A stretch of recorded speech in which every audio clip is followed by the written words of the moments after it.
দুর্ভিক্ষ থেকে বাঁচতে হলে 7টি কাজ করতে হবে। কয়টা?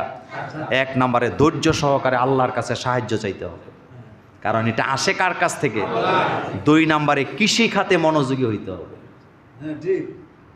এখনো ভিয়েতনামের এরা কৃষিকাজে আগায়া না পিছায়া? আগায়া। কৃষি কাজে মনোযোগী হইতে হবে, যেটা ইউসুফ আলাইহিস সালাম করছিলেন। সুবহানাল্লাহ আসে না? 3 নাম্বার অসহায়দের পাশে দাঁড়াতে হবে। বড় লোকের পাশে দাঁড়ায় লাভ নাই, কারণ তার অঢাল সম্পদ, সবগুলো চুরি করে মালিকানা হয়েছে।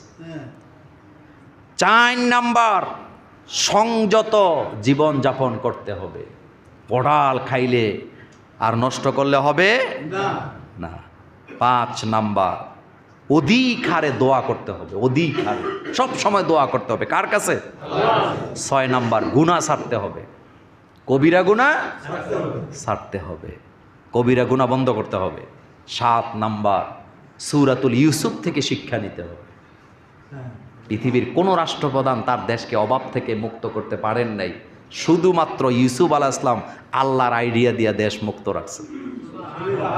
এগুলো সূরা ইউসুফে আছে।